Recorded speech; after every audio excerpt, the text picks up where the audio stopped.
Esta era la entrada de los camiones a cargar la harina. ¿Qué queda aquí, Jairo? Este era el viejo molino, la harinera antioqueña. El molino estaba al otro lado sobre Pichincha. Esta era la entrada de los camiones, que tenía un patio central y a los lados unas estructuras de madera y teja muy lindas, que eran como los depósitos. Eran donde guardaban toda la harina que cernían en el molino que enseguida vemos sobre Pichincha. ¿Cuántos años más o menos tenía eso? Eso es de 1926, era el molino. Yo lo cuento en el libro. El molino fue traído de Sonsón. Era, si no estoy mal, la estructura más valiosa de su género en América Latina, según el historiador Luis Fernando González. Y le creo, porque era una estructura de 4 pisos muy lindo, que ahora nos volteamos hacia Pichincha, una estructura de 4 pisos que se movía simultáneamente en la cernida de la harina, 24 horas al día, 24 horas al día. Y todo el país se surtió de esta harina, todos los hornos del país lo surtían desde aquí.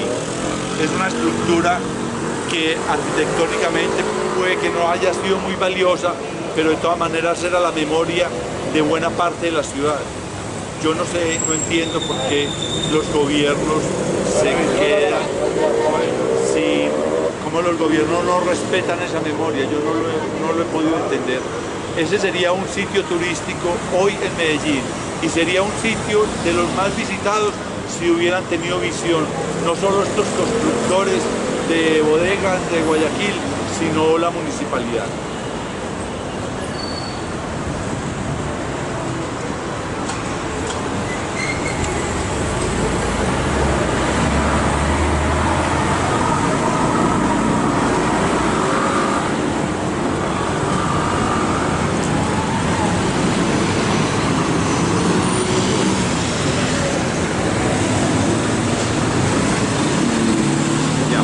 Calle Salamina, sí. 56, no existía, porque toda esta calle que usted ve era el taller de don Julio Jaramillo, un taller donde además guardaban los carros de la panadería Medellín. Este era el parqueadero de los carros de Medellín. Entonces nosotros teníamos bloqueada esta calle por muchos años, estuvo bloqueada. Esto es reciente son 20 años. Teníamos que dar la vuelta o por Salamina o por Tenerife para poder pasar a esta calle de Ayacucho y a la calle que hoy se llama Avenida Universidad Autónoma Latinoamericana, que era una calle muy solitaria porque todos eran bodegas de madera, eran acerríos. Hoy en día pues tienen otro uso, pero antiguamente eran puros acerríos de madera.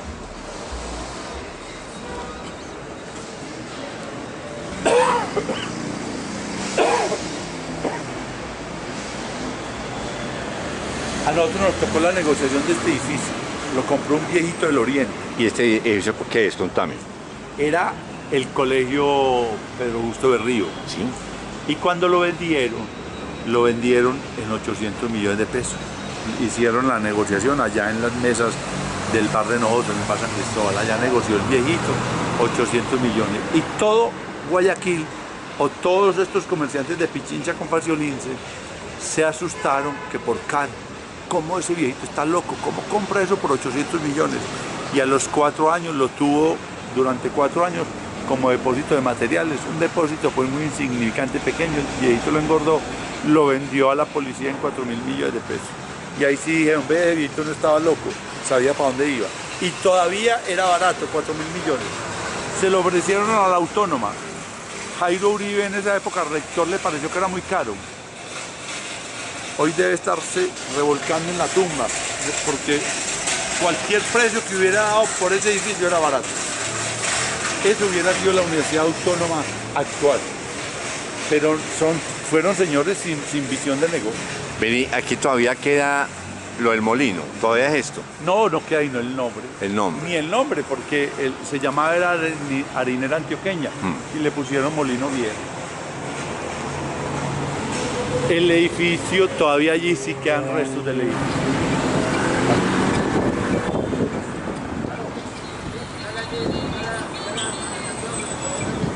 Espacio, claro.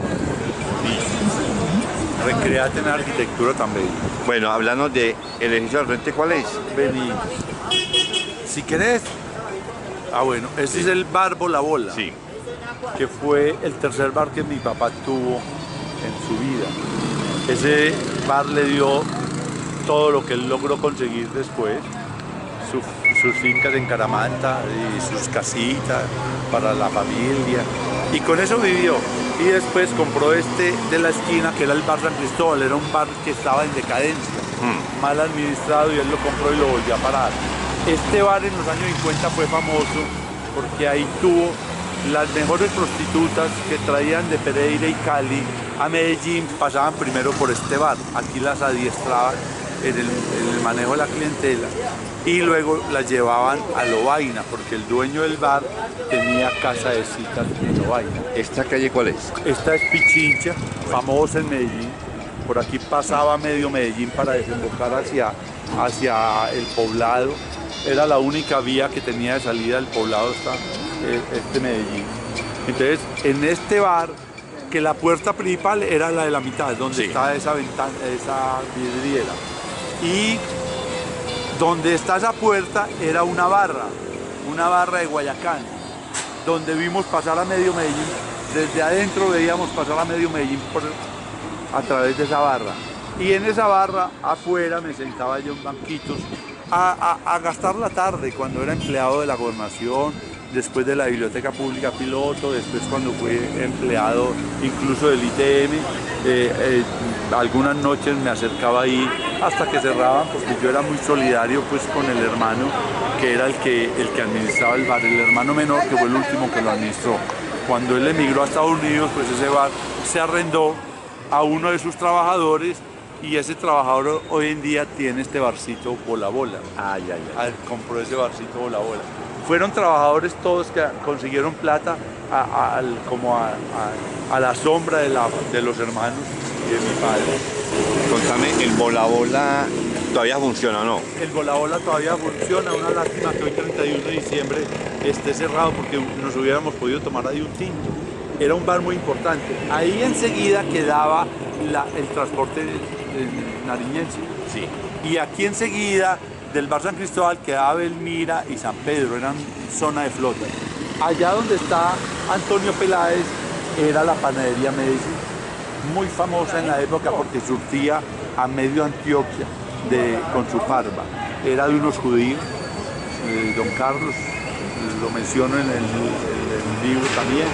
Y en la cuadra de arriba, en toda la esquina, quedaba la panadería Coro, que eran las dos panaderías que se competían.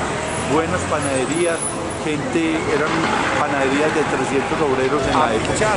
Con el movimiento de esa máquina, yo decía que chiquito, nos tiraban arriba, nos subían arriba al cuarto piso en la máquina y caíamos abajo todos empolvados. Con ese movimiento fue que aprendimos nosotros a hacer el amor. Por eso es que somos tan buenos amantes los de esa generación, porque tuvimos maestros en él. Y estos eran unas ventanas. Entonces uno a través de la ventana veía los costales cómo se iban llenando con la harina. Eran ventanas. Y las estructuras de arriba están más o menos parecidas. Es una lástima que hayan dejado acabar esa gran estructura. Imagínate el tamaño de esa harinera. Hoy en día, te repito, fuera una de las estructuras más bellas para visitar por los turistas, pero no tenemos esa vocación, no tenemos ese sentido de respeto hacia el pasado, porque es toda la mercadería. Por ejemplo, esto donde estamos, esta es mercadería que viene de China, importada por el dueño de toda mercadería de construcción, maricaitas, herramientas chiviadas, pero esto es lo que está mandando ahora el negocio del lavado de dólares. Si querés mirar hacia adentro, lo que era este era un zarzo, este era el zarzo donde teníamos cama para descansar. Y debajo del zarzo era todo el barcito, toda la barra. Guayaquil era en forma de L, aquí la barra.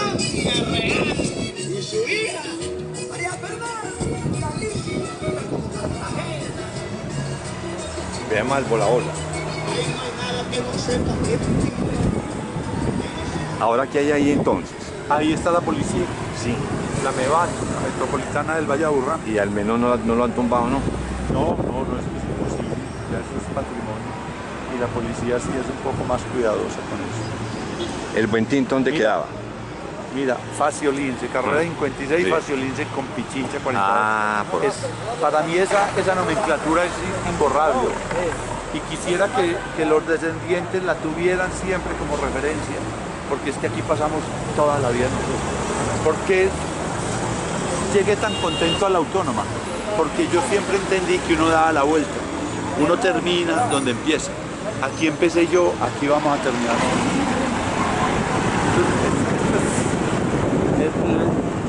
La plata que se movía en esta esquina era... Uno dejaba aquí los carros con las llaves puestas, porque había una seguridad absoluta de que no le pasaba nada. Era la esquina más segura de Medellín, a mi parecer. Jamás pasó nada en estas dos esquinas. Y la gente que vino a estas dos esquinas fue la gente más diversa de Medellín. De ahí de ese barcito salían las bandas de atracadores de los bancos de Colombia y de Carabobo. Ahí se tomaban los últimos aguardientes para templar el carácter y el coraje. Y de ahí salían esas banditas a atracar esos bancos de la calle Colombia. Y desde aquí oíamos a la hora las campanas, la famosa sirena del edificio nacional, del Palacio Nacional y del edificio Antioquia, porque allá también hubo sirena. Y todo Medellín se escuchaba esa sirena porque era un Medellín bajito, donde era muy audible, en la época era audible la sirena de emergencia de los atracos. Y aquí, en esta barrita, cuando pasaban por aquí los famosos, la bandita de los priscos, aquí había un loco, uno de los locos que cuento ahí en la novela, se paraba aquí en su Renault 12 arreglado, con el cilindraje aumentado, y se sentaba ahí en la barra, no se paraba porque el tipo era muy hiperactivo, se ponía ahí a conversar y a saludarnos y a mandarle trago a todo el mundo. Nosotros obviamente con mucho nerviosismo porque ese loco en cualquier momento podía hacer cualquier locura, es que un tipo tan hiperactivo y seguramente drogado, y quién sabe de dónde vendría, de qué vuelta rara vendría o para qué vuelta rara iba, pues uno siempre le ponía nervioso. Pero nunca nos pasó nada a pesar de frecuentar esta zona, gente muy transgresora en la ciudad. ¿Qué recuerdos tenés después del Bola Bola? Todos los que te conté en la novela. Yo sino volver a leer la novela y ahí tengo los mejores recuerdos. Claro. Yo trabajé ahí domingos enteros, desde las 5 de la mañana hasta las 7 de la noche, que mi papá iba a Caramanta a darle vueltecita a su finca y a mercar. Y yo me quedaba ahí con una mesera muy bella que nunca volví a ver, que se llamaba Amparo Ochoa. Muy bella en el sentido de que era muy maternal, muy protectora. Entonces ella era la que me cuidaba ahí mientras regresaba mi papá.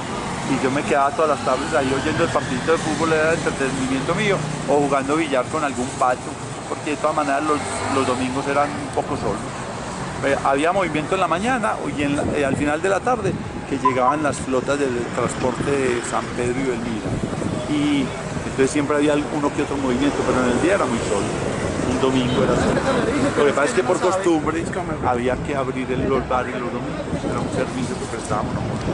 ¿Qué queda aquí? Esta era la tipografía del comercio de don Horacio Bernal, familiar de los Bernal de la papelería Colombia. Era toda una familia dedicada al ramo, de la tipografía y de la papelería. Un hombre decente, generoso. Aquí se le hicieron las tarjeticas a todos los funcionarios de Medellín y todos los volanticos a las iglesias, a las monjas, a los conventos. Los novenarios se hacían ahí. Un sitio bonito. Era como la competencia en Salamina, su competencia era Balmore.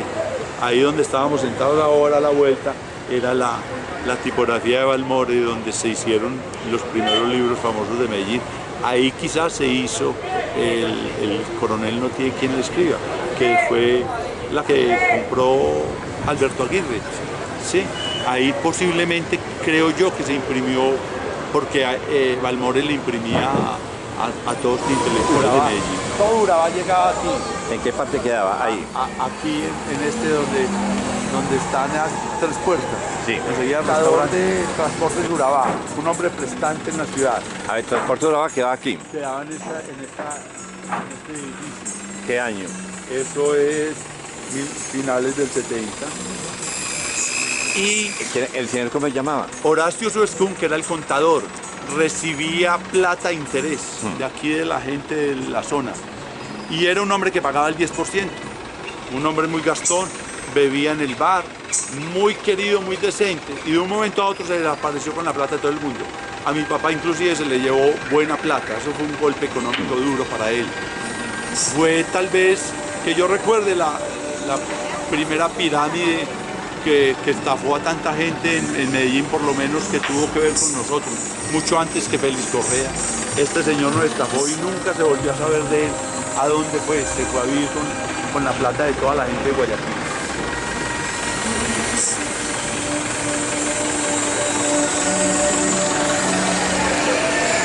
Y de aquí para allá, esta estructura era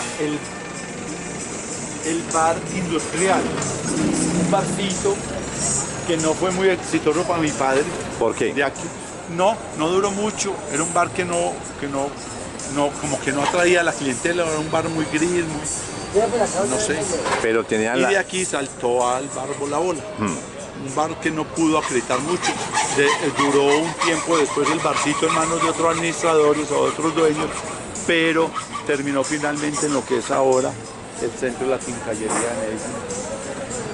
Estaba predestinado a morir ese barcito. ¿Por qué le gustan tanto los papás los cafés en las esquinas? Porque las esquinas para el comercio es lo más importante, porque tienen entrada o visibilidad para ambos lados.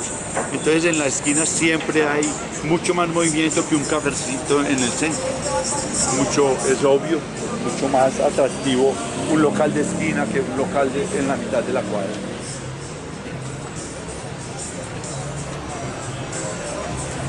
¿Hasta qué época duró más o menos el industrial?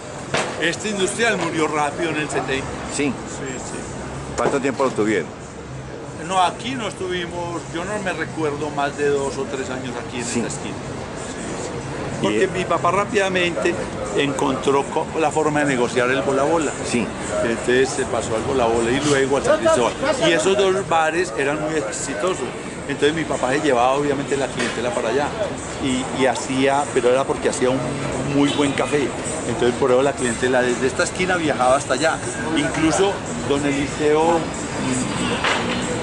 Medina Osorio, Eliseo Medina Osorio, los trabajadores de acá y don Eliseo iban hasta la esquina allá a tomar el café y a tomar después por la noche las cervecitas y los aguardientes, porque la atención era distinta, el aseo sobre todo era esencial el aseo. Pero lo fundamental era el tinto en la mañana. Era un tinto exquisito, pues decían que venían los turistas del Nutivar hasta acá a tomar tinto, porque era tan bueno que realmente la gente se caminaba 1 o 2 cuadras a tomarse el tintico. Era muy fresco, muy sano, adobado con un poco de ron. Ahí está la fórmula, yo creo que la comentaba. Un poco de ron y 2 o 3 gotas de limón. Entonces era un tinto muy sabroso. ¿La estructura del industrial todavía es la misma? No. No, es la Lo tumbaron y hicieron este centro de quincallería. Ah, bueno. Era una bodega como todas las tradicionales de ahí, una bodega, pero era gris, en granito gris. Listo. Y este depósito que es famoso, Sí. don Eliseo, yo vivía enamorado de una de sus hijas, economista. Nunca llegamos a nada, pues porque las condiciones eran muy distintas. Yo me sentía, era una niña rica de la Bolivariana, muy bella, estudió economía en la Antioquia, muy bella. Todavía tiene negocio aquí en Guayaquil, pero para el lado de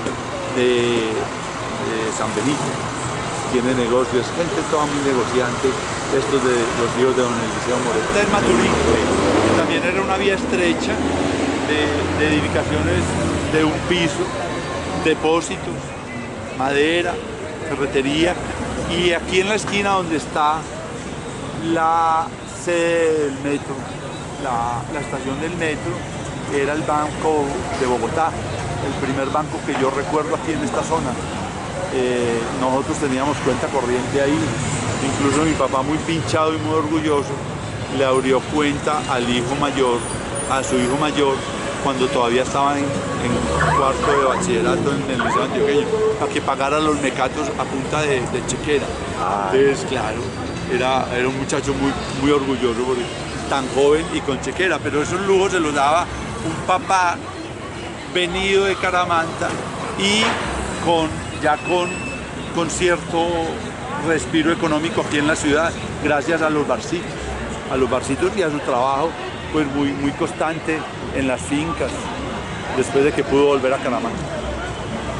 En esta calle, en los años 80, cuando el bar San Cristóbal quedó en manos del hermano Darío, se promovieron torneos de fútbol. Entonces los sábados, los viernes en la noche y los sábados y los miércoles cerrábamos esta vía para hacer torneos de fútbol con los equipos formados con trabajadores de la zona, madereros, confecciones, talleres.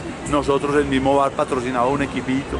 Entonces se formaban unas rumbas muy buenas aquí hasta las 9, 10 de la noche y eso alimentaba el negocio. Era una estrategia de mercadeo del hermano, que implementó el hermano, porque la gente obviamente antes del partido llegaban todos los familiares y amigos y se vestían ahí en el bar o tomaban el refresco antes. En el descanso allá era donde tomaban el refresco o la cerveza. Y cuando terminaban, todos se sentaban a oír música y a beber. Entonces era una forma de mercadeo muy moderna, muy práctica. No, y de integración también. De integración. Es un sábado, esto era una fiesta. Lleno, se cuadraban los carros aquí a los lados y al otro lado. Y esto era toda la familia se venían a ver jugar a sus trabajadores ahí. Y eran campeonatos muy lindos. Unos partidazos que no se ven hoy en día en el estadio Atanasio Girardot, porque el fútbol también como que decayó mucho, porque aquí se jugaba era por amor al acerrío o al taller o a la empresa que lo patrocinaba. Eran partidos muy bellos. Yo aquí me jugué partidos de fútbol muy emocionantes, porque yo obviamente también era aficionado al fútbol.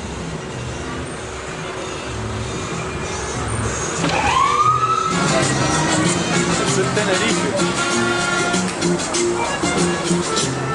Tenerife con Padilla.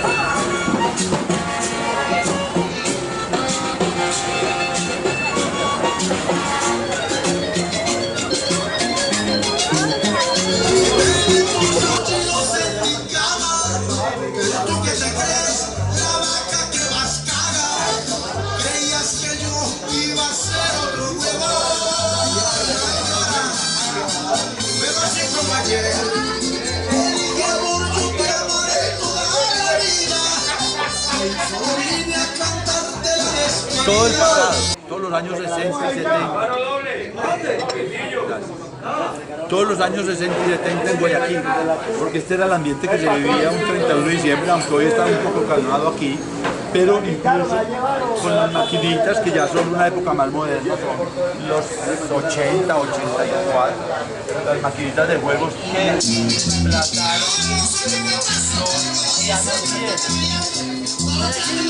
ya se impuso a partir de esa época el equipo de sonido.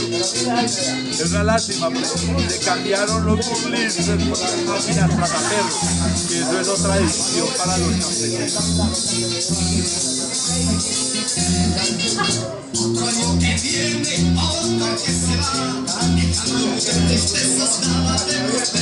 Mira qué lindo el carro de escalera, los 7 bancas, que siempre estaban parqueados al lado de los bares, esperando a los panaderos. Entonces los panaderos se tomaban aquí la última cerveza, el último fresco o el último café con leche, porque el 7 bancas los esperaba ahí en la puerta.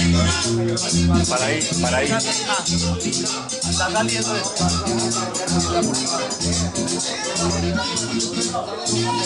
¿Venían mucho a los bares o no? Venían mucho a los bares, ¿o no? Venían mucho a los bares. Pero es que vivíamos en un bar.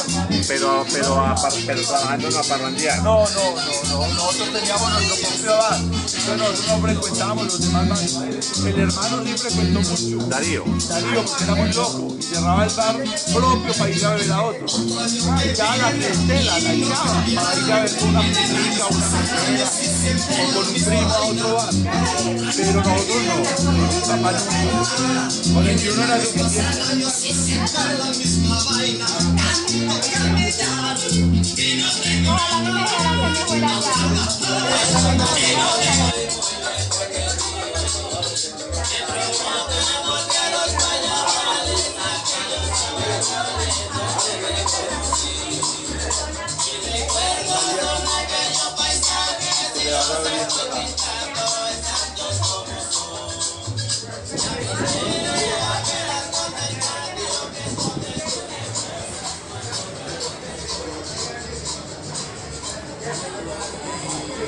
Es una nostalgia.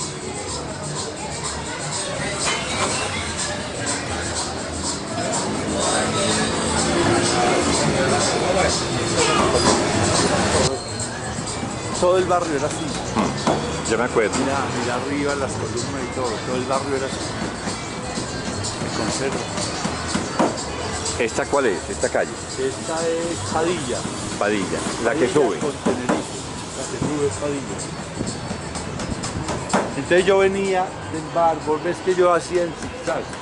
Venía por Faciolince, subía por Maturín, torcía en Padilla, aquí por Tenerife, subía aquí a Padilla y allí torcía la esquina a coger la plaza de Mercado Amador.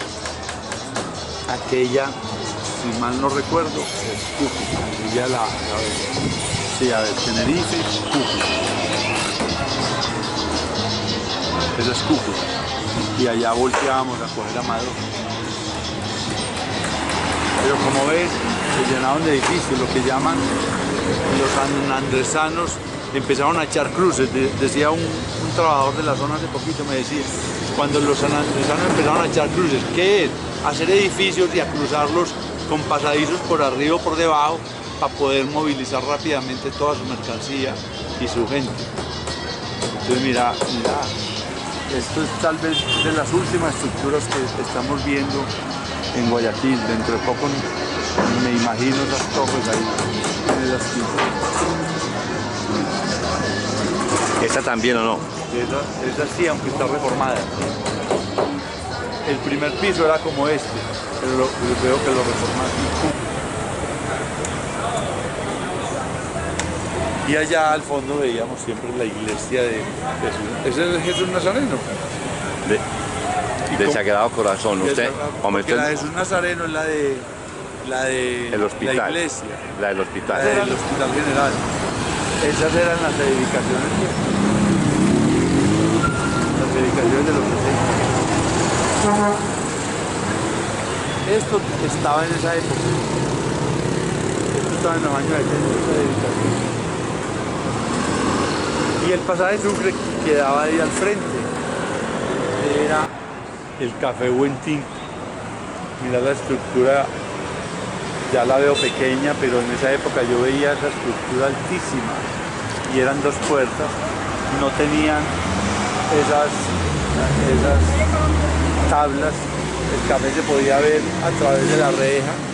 Entonces uno veía la profundidad del bar en la noche o en el día, cuando uno abría y cerraba el café.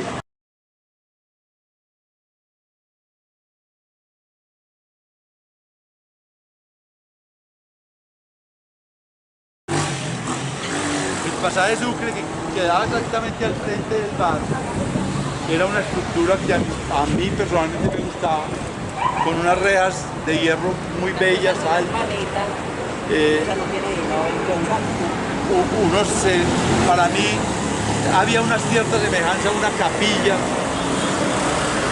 llena de negociantes de granos a los lados y a los dos lados. Uno lo cruzaba de lado a lado, lo cruzaba hacia pies de Amador y viceversa. Y tenía tal vez salidas, no recuerdo, y tenía salidas a Cúcuta y a la callecita de acá de Díaz Granada. ¿Cómo era su interior? Era alto, de una estructura, el techo estructura de madera, unas hechas de madera bonita, madera fina.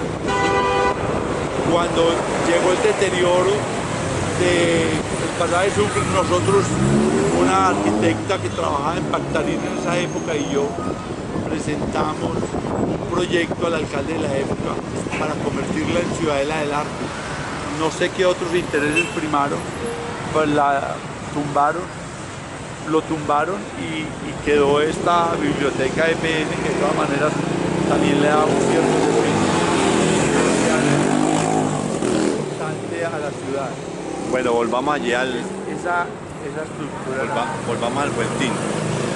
muy bella, esa estructura, a pesar de lo, será nostalgia, yo no sé, pero me parece que una ciudad así bajita como la que representa esa estructura, o como la que tenés más arriba, por este mismo Amador, era una ciudad más amable, más amigable con la gente.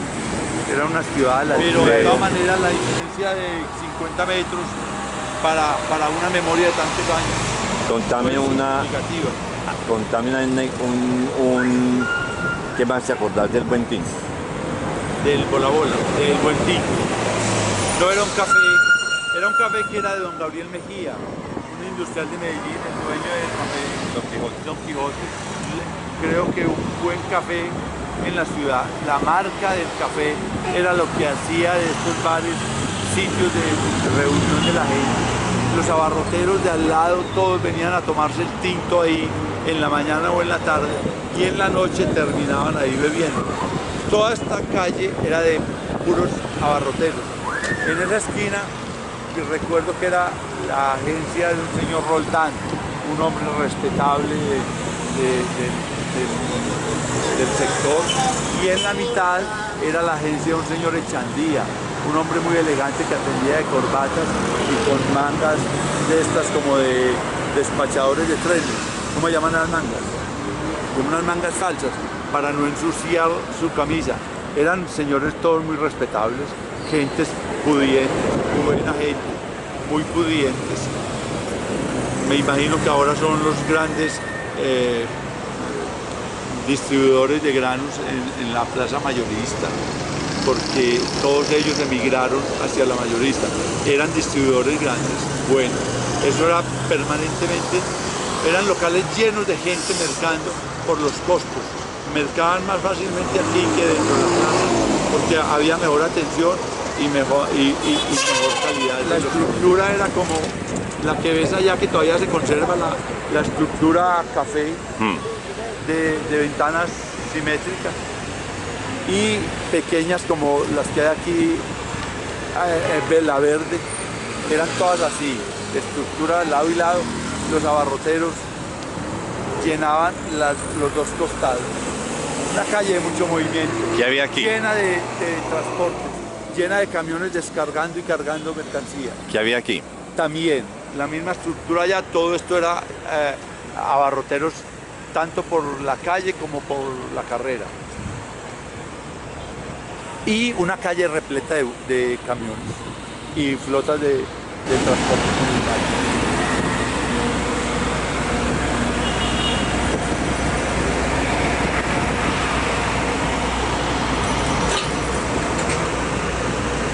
Este narizón se parecía a Pacho. ¿Le viste la nariz a ese huevo?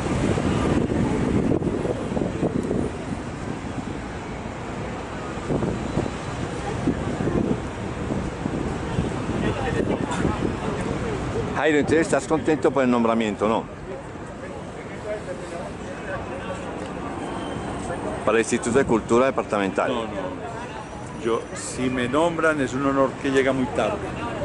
Yo ya no lo acepto porque yo ya estoy en otros planes de mayor reposo. ¿Viste qué bonito? Todo lo que es. ¿Qué quedaba aquí? En esta esquina de Pichincha, entre Tenerife y Cúcuta, quedaba la panadería Coro, aquí en el costado sur. Una de las panaderías importantes de la época. Surtía las taonas de toda Antioquia junto con la panadería Medellín que quedaba una cuadra más abajo. Ha cambiado mucho todo, ¿no?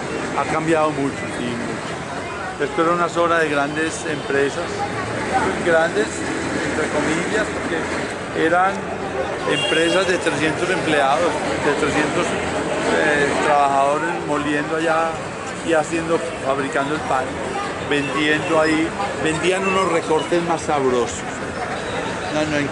Lo que les sobraba allá, ellos lo metían en unas bolsitas de papel, café, ¿te acuerdas? Y vendían unos recortes que para nosotros era la delicia de la época. Como para los niños de ahora, los dulces importados, para nosotros esas eran las delicias de la época. Pedazos de galletas o galletitas completas, hostias, confite, le metían de todo a eso. Es una maravilla de recortes los que vendían. Y sobre la acera había una cartonera famosa en la época, una de las primeras cartoneras recicladoras. Arrumaba el cartón 3, 4 metros arriba. Y entonces yo tenía un hermano muy loco, Darío, que cuando subía conmigo, él se adelantaba y le jalaba una caja abajo y obviamente le venían todas las cajas encima. Entonces la viejita perseguía al que estaba atrás, yo era la víctima.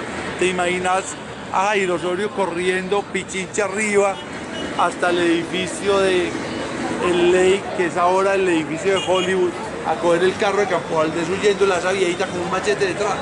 Yo llegaba a la casa mamado y asustado, porque era de todas maneras una vieja muy peligrosa, con un machete oxidado que lo perseguía a uno por todo esto aquí entre el tumulto. Era impresionante. Y Darío, muy olímpico, se perdía entre la multitud para cualquier lado y llegaba más tarde a la casa muerto de la risa. ¿De cuál están?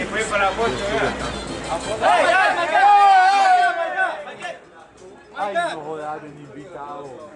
Mira el chicharrón, no me ve. No, que verdad, yo sí me pego un chicharrón de esos, no jodas. Esto era el diciembre de nosotros, era así, hermano. Claro. Aquí en Guayaquil era así. Y ya hacen la rumba. Claro, pero aquí nosotros teníamos para allá en la esquina. Eso eran las parrandas de nosotros. Y aquí es que entonces mira, hasta luego.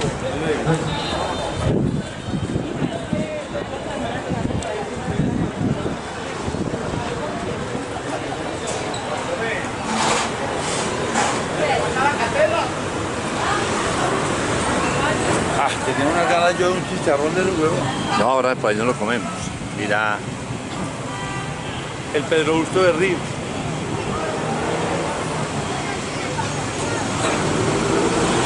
Era una obra social donde le enseñaban a los niños de Medellín a trabajar oficios.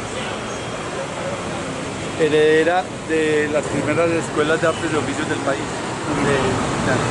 Mirá, es hierro todo forjado. Vos ves que bueno, sí hay soldadura. Esta sí es nueva, aquella es vieja. Aquella es vieja, original, porque vos ves que tienen los anillos. Tienen los anillos, en cambio está soldada.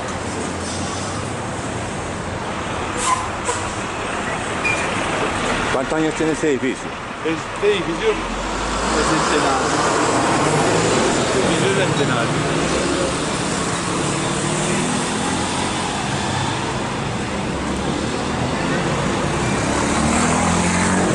Es que tiene la misma estructura el muro que tiene el asilo de San Juan.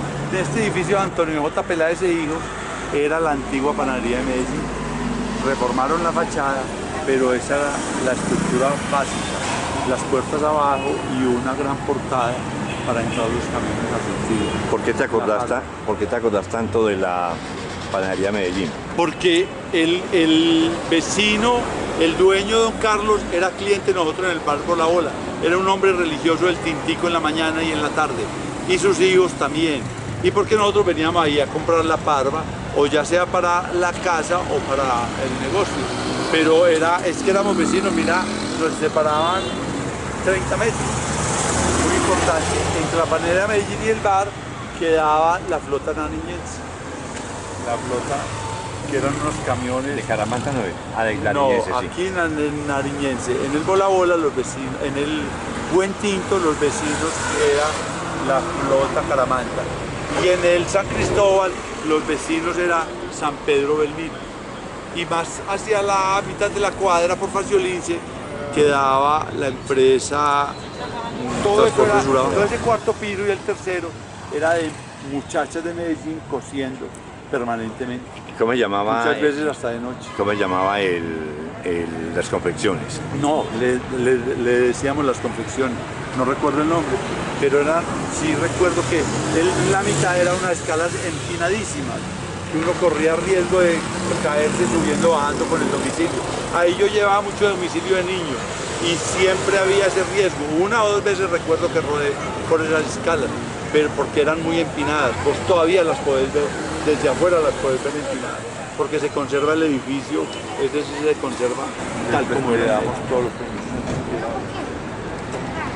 ¿Los qué? Heredamos todos los permisos. El lunes está abierto, pero ya está muy reducido el espacio. Era mucho más grande porque tenía... ¿Hasta aquí? No, hacia allá, hacia Faciolince, era unos 10, 20 metros más, porque tenía salón de billar.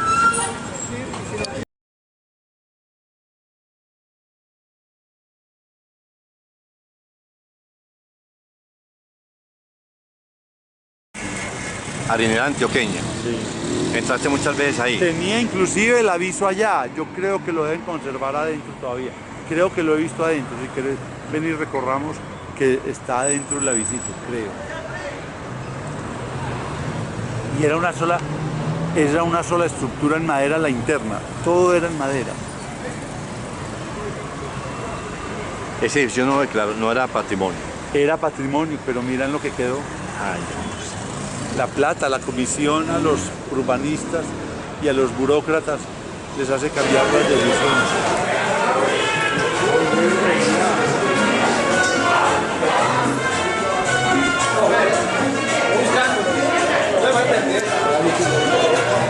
no. No tiene aviso, yo creí que la había visto ahí, pero esta no le da ni siquiera un aviso.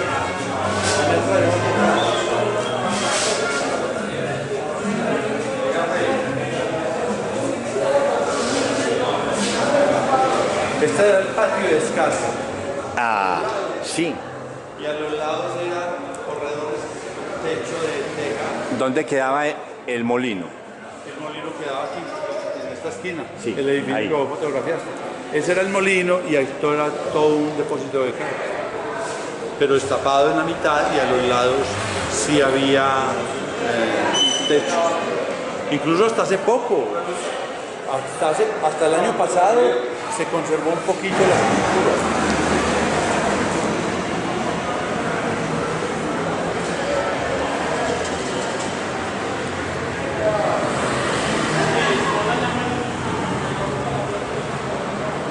Ahora decir una cabina, sea pues pendejada de uno tan nostálgico, por eso es un edificio.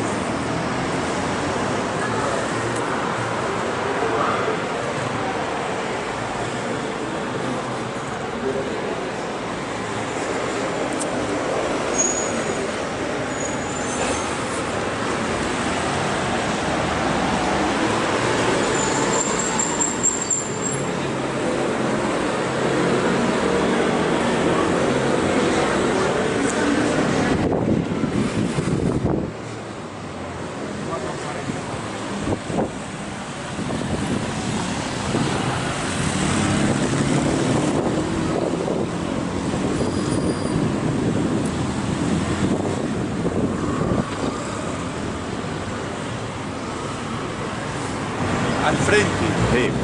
Al frente era la bodega de Pancho Cifuentes, de Pachito, muerto por don Berna hace ya unos 6, 7 años o menos, porque no le quiero entregar las rutas del Pacífico a él, las rutas que tenía, con las que surtía el Chapo y a los carteles de México. Esa era una bodega donde él vendía, una bodega de granos, pero ese era el negocio pues que disimulaba. Si usted mira arriba, donde está el pasamanos de metálico, ese era el helipuerto de Pachito. Él llegaba aquí, se daba el lujo de llegar aquí en helicóptero. Todos los días. No, los sábados o los fines de semana.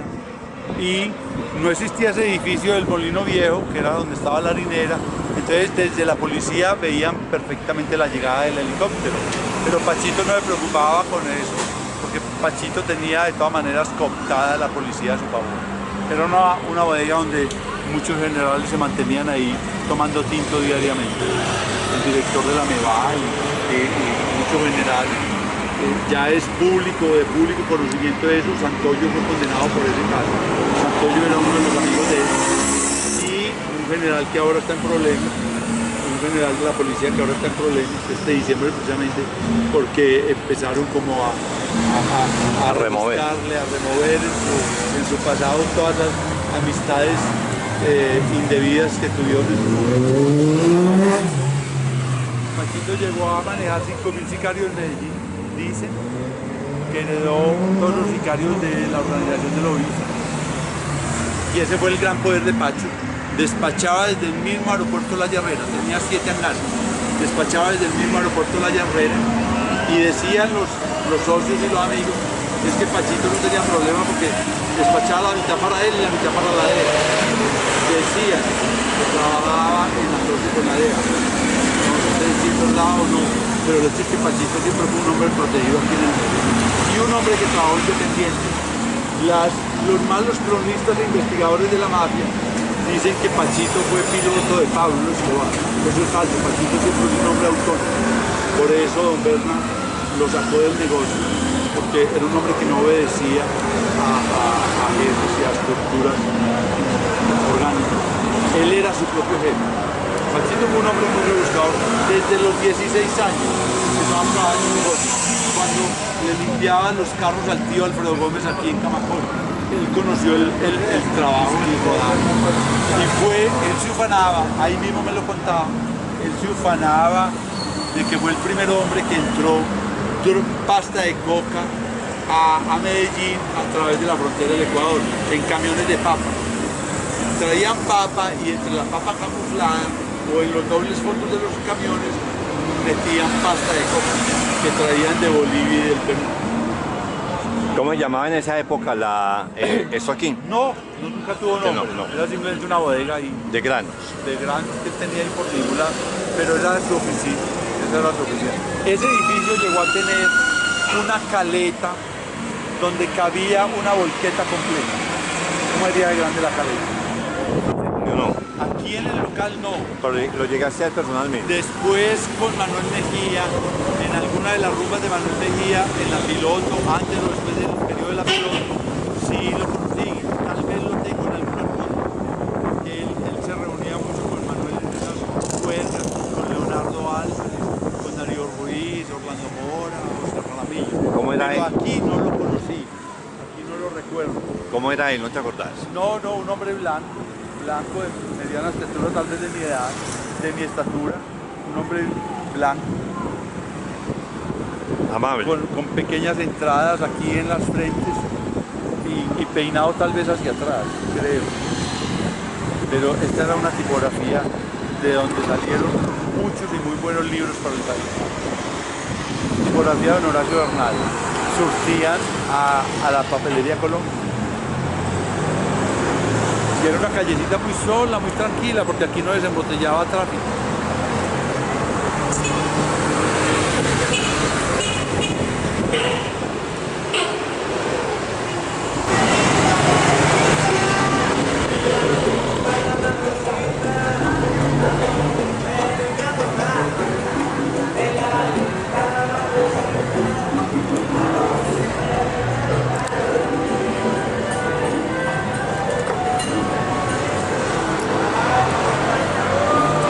Esta calle era muy tranquila, era puros acerríos. Pero la autónoma La llenó de vida. la llenó de vida, bueno. Y la va a seguir llenando porque toda esta esquina hasta allá, hasta el edificio que actualmente es contaduría, todo eso va a ser un edificio de 18 pisos para aulas, auditorios, oficinas y abajo en el primer piso locales comerciales de servicios a los estudiantes y a la zona a los residentes del sector.